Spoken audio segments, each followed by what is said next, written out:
start today, you have nothing to lose, but you have a life to win. I'd like to tell you about the strangest secret in the world. Not long ago, Albert Schweitzer, the great doctor and Nobel Prize winner, was being interviewed in London, and a reporter asked him, "Doctor, what's wrong with men today?" The great doctor was silent a moment, and then he said, "Men simply don't think." And it's about this that I want to talk with you. We live today in a golden age. This is an era that man has looked forward, dreamed of, and worked toward for thousands of years. But since it's here, we pretty well take it for granted. We in America are particularly fortunate to live in the richest land that ever existed on the face of the earth, a land of abundant opportunity for everyone. But do you know what happens? Let's take 100 men who start even at the age of 25. Do you have any idea what will happen to those men by the time they're 65? These 100 men who all start even at the age of 25 believe they're going to be successful. If you asked any one of these men if he wanted to be a success, he'd tell you that he did. And you'd notice that he was eager toward life, that there was a certain sparkle to his eye, an erectness to his carriage, and life seemed like a pretty interesting adventure to him. But by the time they're 65, 1 will be rich, 4 will be financially independent, 5 will still be working, 54 will be broke. Now think a moment. Out of the 100, only 5 make the grade. Why do so many fail? What has happened to the sparkle that was there when they were 25? What's become of the dreams, the hopes, the plans? And why is there such a large disparity between what these men intended to do and what they actually accomplished? When we say about 5% achieve success, we have to define success. And here's the definition. Success is the progressive realization of a worthy ideal. If a man is working toward a predetermined goal and knows where he's going, that man is a success. If he's not doing that, he's a failure. Success is the progressive realization of a worthy ideal. Rollo May, the distinguished psychiatrist, wrote a wonderful book called Man's Search for Himself. And in this book he says, "The opposite of courage in our society is not cowardice, it is conformity." And there you have the trouble today. It's conformity. People acting like everyone else, without knowing why, without knowing where they're going. Now think of it. In America right now, there are over 14 million people 65 years of age and over, and about 13 million of these 14 million are broke. They're dependent on someone else for life's necessities. Now, we learn to read by the time we're 7. We learn to make a living by the time we're 25. Usually, by that time, we're not only making a living, we're supporting a family. And yet, by the time we're 65, we haven't learned how to become financially independent in the richest land that has ever been known. Why? We conform. And the trouble is that we're acting like the wrong percentage group, the 95% who don't succeed. Now, why do these people conform? Well, they don't know, really. These people believe that their lives are shaped by circumstances, by things that happen to them, by exterior forces. They're outer-directed people. A survey was made one time that covered a lot of men, working men, and these men were asked this question: why do you work? Why do you get up in the morning? 19 out of 20 had no idea. If you ask them, they'll say, everyone goes to work in the morning. And that's the reason they do it, because everyone else is doing it. Now let's get back to our definition of success. Who succeeds? The only man who succeeds is the man who is progressively realizing a worthy ideal. He's the man who says, I'm going to become this, and then begins to work toward that goal. I'll tell you who the successful people are. A success is the school teacher who's teaching school because that's what she wanted to do. The success is the woman who's a wife and mother because she wanted to become a wife and mother and is doing a good job of it. The success is the man who runs the corner gas station because that's what he wanted to do. The success is the successful salesman who wants to become a top-notch salesman and grow and build with his organization. A success is anyone who is doing deliberately a predetermined job because that's what he decided to do deliberately. But only 1 out of 20 does that. That's why today there isn't really any competition, unless we make it for ourselves. Instead of competing, all we have to do is create.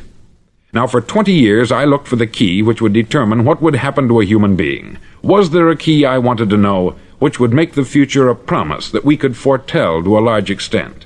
Was there a key that would guarantee a person's becoming successful if he only knew about it and knew how to use it? Well, there is such a key, and I've found it. Have you ever wondered why so many men work so hard and honestly without ever achieving anything in particular, and others don't seem to work hard and yet seem to get everything? They have the magic touch. You've heard them say that about someone. Everything he touches turns to gold. And have you ever noticed that a man who becomes successful tends to continue to become successful, and on the other hand, have you noticed how a man who is a failure tends to continue to fail? It's because of goals. Some of us have them, some don't. People with goals succeed because they know where they're going. Now think of a ship leaving a harbor, and think of it with the complete voyage mapped out and planned. The captain and crew know exactly where it's going and how long it will take. It has a definite goal. 9,999 times out of 10,000 it will get to where it started out to get. Now let's take another ship, just like the first, only let's not put a crew on it, or a captain at the helm. Let's give it no aiming point, no goal, no destination. We just start the engines and let it go. I think you'll agree with me that if it gets out of the harbor at all, it will either sink or wind up on some deserted beach a derelict. It can't go any place because it has no destination and no guidance. It's the same with a human being. Take the salesman, for example. There is no other person in the world today with the future of a good salesman. Selling is the world's highest paid profession, if we're good at it, and if we know where we're going. Every company needs top-notch salesmen, and they reward those men. The sky is the limit for them. But how many can you find? Someone once said, the human race is fixed, not to prevent the strong from winning, but to prevent the weak from losing. The American economy today can be likened to a convoy in time of war. The entire economy is slowed down to protect its weakest link, just as the convoy had to go at the speed that would permit its slowest vessel to remain in formation. That's why it's so easy to make a living today. It takes no particular brains or talent to make a living and support a family today, so we have a plateau of so-called security, if that's what a person's looking for. But we do have to decide how high above this plateau we want to aim for. Now let's get back to the strangest secret in the world, the story that I wanted to tell you today. Why do men with goals succeed in life, and men without them fail? Well, let me tell you something which, if you really understand it, will alter your life immediately. If you understand completely what I'm going to tell you from this moment on, your life will never be the same again. You'll suddenly find that good luck just seems to be attracted to you. The things you want just seem to fall in line. And from now on, you won't have the problems, the worries, the gnawing lump of anxiety that perhaps you've experienced before. Doubt, fear, well, they'll be things of the past. Here's the key to success, and the key to failure. We become what we think about. Now let me say that again. We become what we think about. Throughout all history, the great wise men and teachers, philosophers and prophets have disagreed with one another on many different things. It is only on this one point that they are in complete and unanimous agreement. Listen to what Marcus Aurelius, the great Roman emperor, said. He said, "A man's life is what his thoughts make of it." Disraeli said this, "Everything comes if a man will only wait. I have brought myself by long meditation to the conviction that a human being with a settled purpose must accomplish it, and that nothing can resist a will that will stake even existence for its fulfillment." Ralph Waldo Emerson said this, "A man is what he thinks about all day long." William James said, "The greatest discovery of my generation is that human beings can alter their lives by altering their attitudes of mind."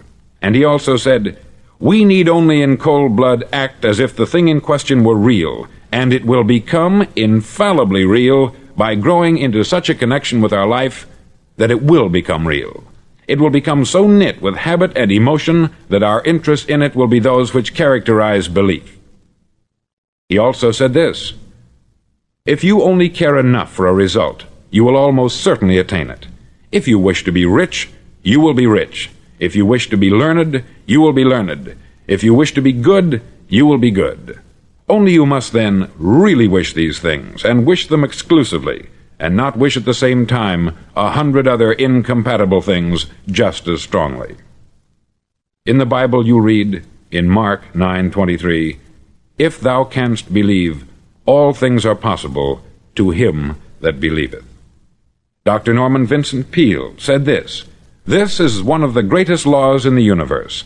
Fervently do I wish I had discovered it as a very young man. It dawned upon me much later in life, and I've found it to be one of the greatest, if not my greatest discovery, outside of my relationship to God.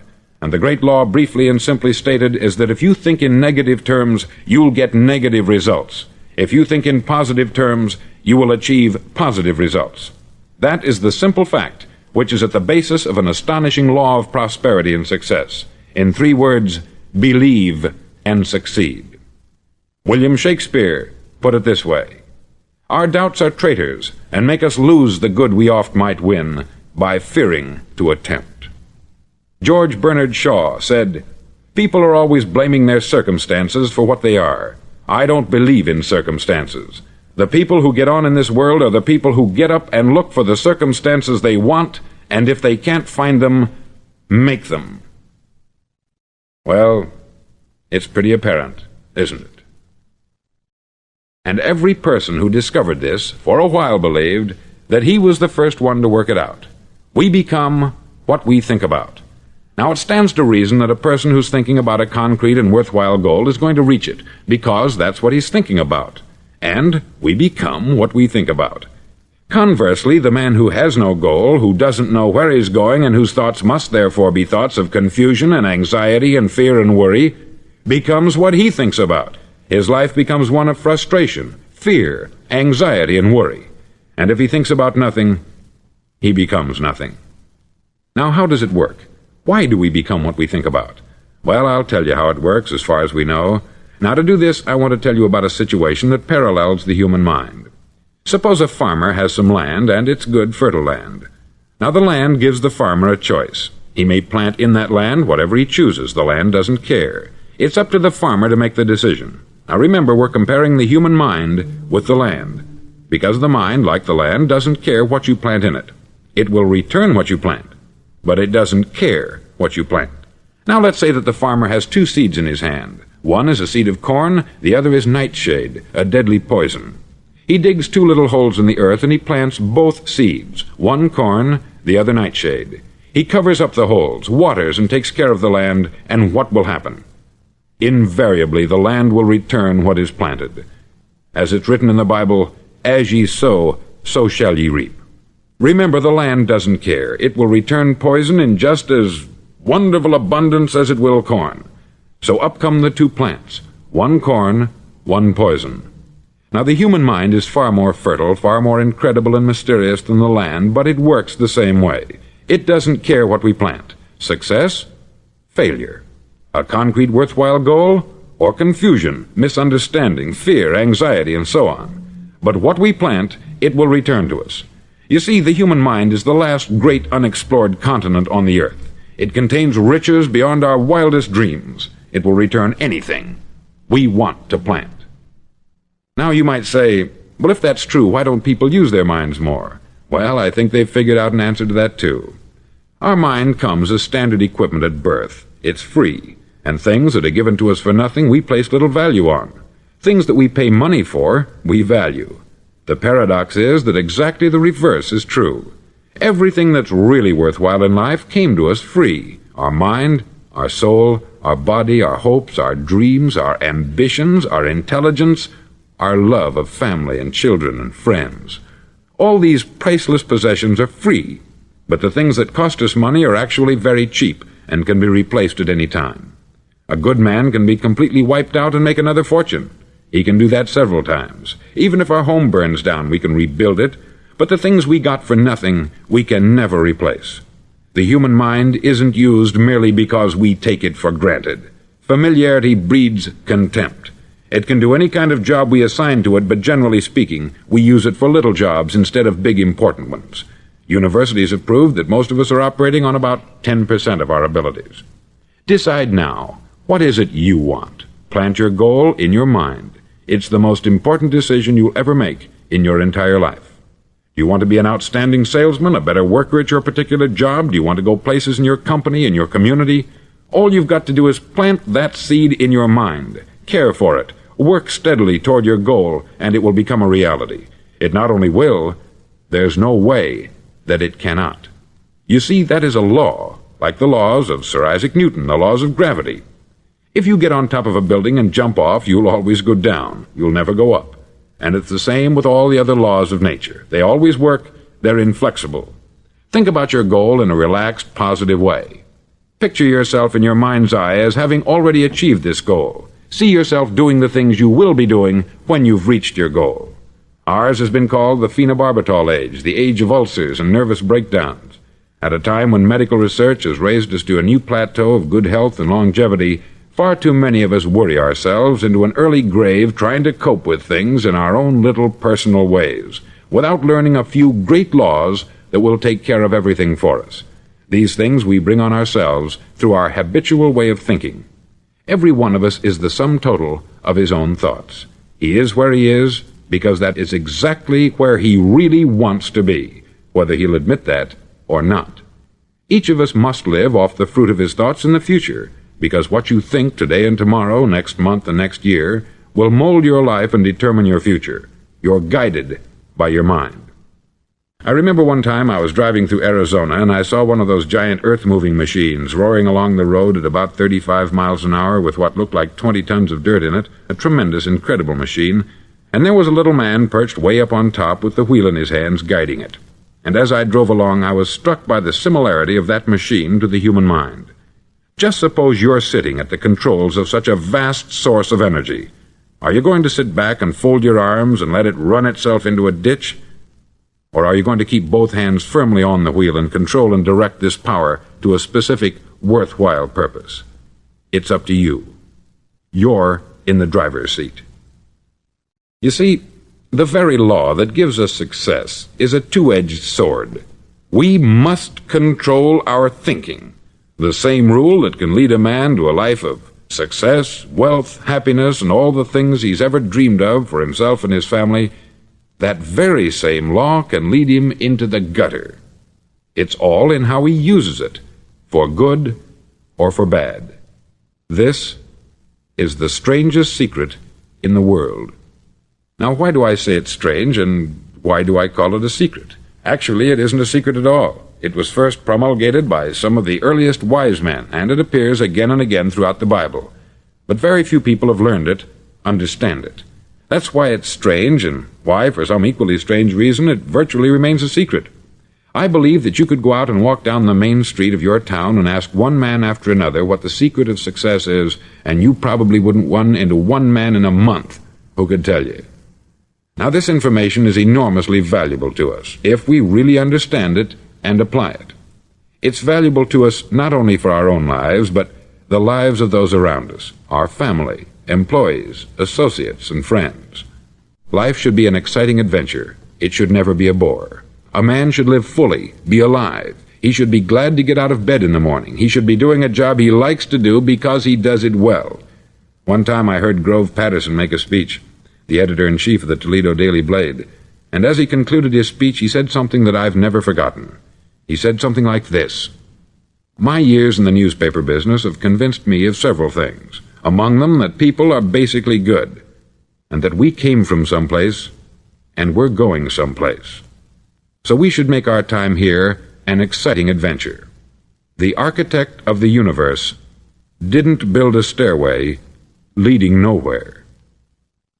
And the greatest teacher of all, the carpenter from the plains of Galilee, gave us the secret time and time again. "As ye believe, so shall it be done unto you." I've explained the strangest secret in the world and how it works. Now I want to explain how you can prove to yourself the enormous returns possible in your own life by putting this secret to a practical test. I want you to make a test that will last 30 days. Now, it isn't going to be easy. If you'll give it a good try, it will completely change your life for the better. Back in the 17th century, Sir Isaac Newton, the English mathematician and natural philosopher, gave us some natural laws of physics which apply as much to human beings as they do to the movement of bodies in the universe. Now, one of these laws is that for every action, there is an equal and opposite reaction. Simply stated, as it applies to you and me, it means we can achieve nothing without paying the price. The results of your 30-day experiment will be in direct proportion to the effort you put forth. To be a doctor, you must pay the price of long years of difficult study. To be successful in selling, and remember that each of us succeeds to the extent of his ability to sell, selling our families on our ideas, selling education in schools, selling our children on the advantages of living the good and honest life, selling our associates and employees on the importance of being exceptional people, to, of course, the profession of selling itself. But to be successful in selling our way to the good life, we must be willing to pay the price. Now, what is that price? Well, it's many things.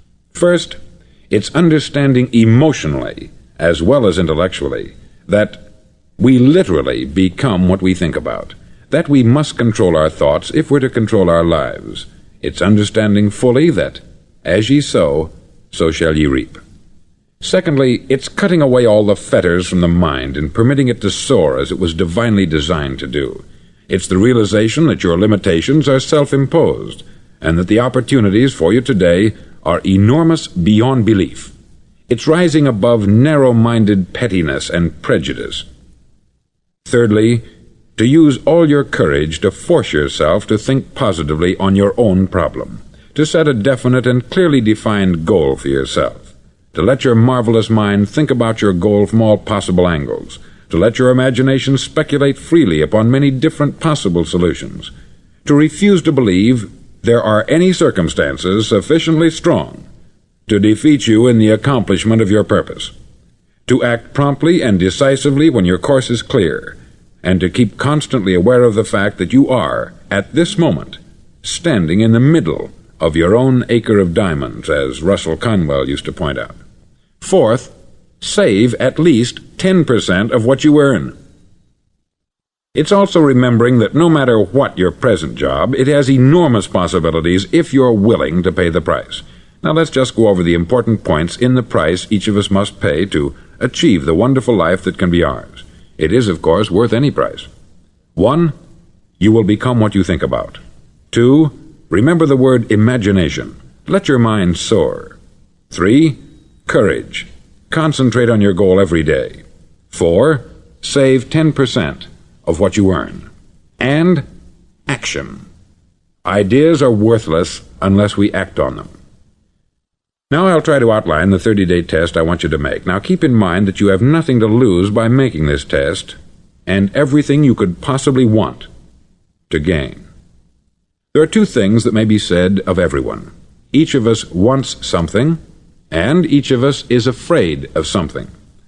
I want you to write on a card what it is you want more than anything else. It may be more money.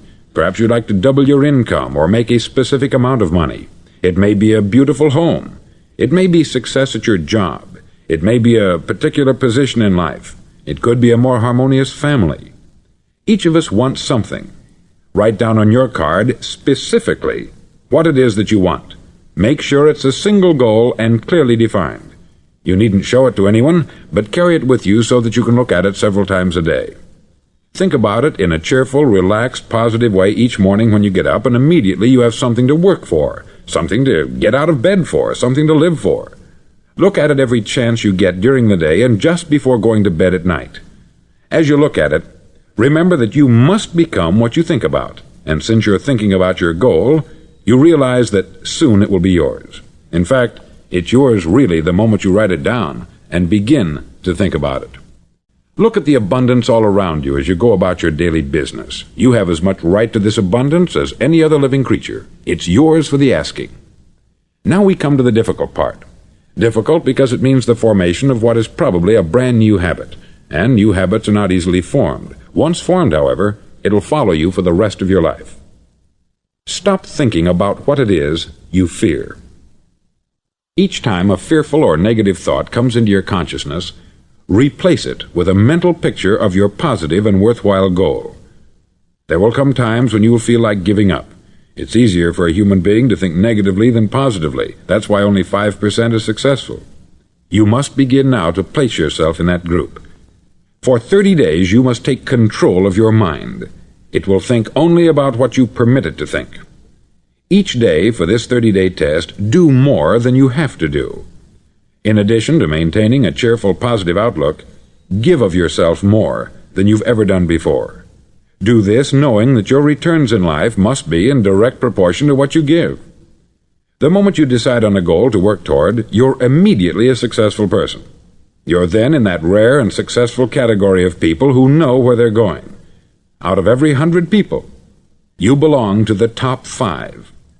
Don't concern yourself too much with how you're going to achieve your goal. Leave that completely to a power greater than yourself.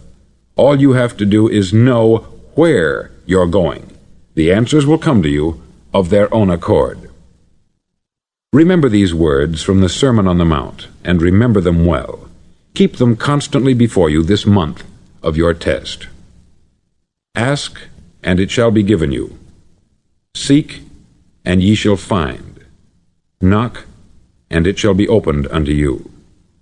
For every one that asketh receiveth, and he that seeketh findeth, and to him that knocketh it shall be opened. It's as marvelous and as simple as that. In fact, it's so simple that in our seemingly complicated world it's difficult for an adult to understand that all he needs is a purpose and faith. For 30 days, do your best. If you're a salesman, go at it as you've never done before, not in hectic fashion, but with the calm, cheerful assurance that time well spent will give you the abundance in return you deserve and want. No matter what your job, do it as you've never done it before for 30 days. And if you've kept your goal before you every day, you'll wonder and marvel at this new life you've found. Dorothea Brand, outstanding editor and writer, discovered it for herself and tells about it in her fine book, Wake Up and Live. Her entire philosophy is reduced to the words, act as though it were impossible to fail. She made her own test with sincerity and faith, and her entire life was changed to one of overwhelming success. Now you make your test for 30 full days. Don't start your test until you've made up your mind to stick with it. You see, by being persistent, you're demonstrating faith. Persistence is simply another word for faith. If you didn't have faith, you would never persist. If you should fail during your first 30 days, by that I mean suddenly find yourself overwhelmed by negative thoughts, you've got to start over again from that point and go 30 more days. Gradually your new habit will form until you find yourself one of that wonderful minority to whom virtually nothing is impossible. Don't forget the card. It's vitally important as you begin this new way of living. On one side of the card, write your goal, whatever it may be. On the other side, write the words we've quoted from the Sermon on the Mount. Ask, and it shall be given you. Seek, and ye shall find. Knock, and it shall be opened unto you. Nothing great was ever accomplished without inspiration. See that during these crucial first 30 days, your own inspiration is kept at a peak. Above all, don't worry. Worry brings fear, and fear is crippling. The only thing that can cause you to worry during your test is trying to do it all yourself. Know that all you have to do is hold your goal before you. Everything else will take care of itself. Remember also to keep calm and cheerful. Don't let petty things annoy you and get you off course. Now, since making this test is difficult, some may say, well, why should I bother? Well, look at the alternative. No one wants to be a failure. No one really wants to be a mediocre individual. No one wants a life constantly filled with worry, fear, and frustration. Therefore, remember that you must reap that which you sow. If you sow negative thoughts, your life will be filled with negative things. If you sow positive thoughts, your life will be cheerful, successful, and positive. Now, gradually, you will have a tendency to forget what you've heard on this record. Play it often. Keep reminding yourself of what you must do to form this new habit. Gather your whole family about and listen to what's been said here at regular intervals. You know, most men will tell you that they want to make money without understanding the law. The only people who make money work in the mint. The rest of us must earn money. This is what causes those who keep looking for something for nothing or a free ride to fail in life. The only way to earn money is by providing people with services or products which are needed and useful. We exchange our product or service for the other man's money. Therefore, the law is that our financial return will be in direct proportion to our service. Success is not the result of making money. Making money is the result of success, and success is in direct proportion to our service. Most people have this law backwards. They believe that you're successful if you earn a lot of money. The truth is that you can only earn money after you're successful. It's like the story of the man who sat in front of the stove and said to it, "Give me heat, and then I'll add the wood." How many men and women do you know, or do you suppose there are today, who take the same attitude toward life? There are millions. We've got to put the fuel in before we can expect heat. Likewise, we've got to be of service first before we can expect money. Don't concern yourself with the money. Be of service. Build, work, dream, create. Do this, and you'll find there's no limit to the prosperity and abundance that will come to you. Prosperity is founded upon a law of mutual exchange. Any person who contributes to prosperity must prosper in turn himself. Sometimes the return will not come from those you serve, but it must come to you from someplace, for that is the law. For every action, there is an equal and opposite reaction. As you go daily through your 30-day test period, remember that your success will always be measured by the quality and quantity of service you render, and money is a yardstick for measuring this service. No man can get rich himself unless he enriches others. There are no exceptions to a law.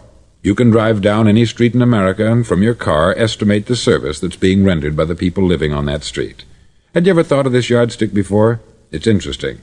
Some, like ministers and priests and other devoted people, measure their returns in the realm of the spiritual, but again, their returns are equal to their service. Once this law is fully understood, any thinking person can tell his own fortune. If he wants more, he must be of more service to those from whom he receives his return. If he wants less, he has only to reduce this service. This is the price you must pay for what you want. If you believe you can enrich yourself by deluding others, you can only end by deluding yourself. It may take some time, but just as surely as you breathe, you'll get back what you put out. Don't ever make the mistake of thinking you can avert this. It's impossible. The prisons and the streets where the lonely walk are filled with people who tried to make new laws just for themselves. We may avoid the laws of man, but there are greater laws that cannot be broken. An outstanding medical doctor recently pointed out 6 steps that will help you realize success. 1. Set yourself a definite goal. 2. Quit running yourself down. 3. Stop thinking of all the reasons why you cannot be successful, and instead think of all the reasons why you can. 4. Trace your attitudes back through your childhood and try to discover where you first got the idea you couldn't be a success, if that's the way you've been thinking. 5. Change the image you have of yourself by writing out a description of the person you would like to be. And 6. Act the part of the successful person you have decided to become. The doctor who wrote those words is a noted West Coast psychiatrist, David Harold Fink, M.D. Do what all experts since the dawn of recorded history have told you you must do. Pay the price by becoming the person you want to become. It's not nearly as difficult as living unsuccessfully. Make your 30-day test. Then repeat it. Then repeat it again. Each time it will become more a part of you until you'll wonder how you could ever have lived any other way. Live this new way and the floodgates of abundance will open and pour over you more riches than you may have dreamed existed. Money? Yes, lots of it. But what's more important, you'll have peace. You'll be in that wonderful minority who lead calm, cheerful, successful lives. Start today. You have nothing to lose, but you have a life to win.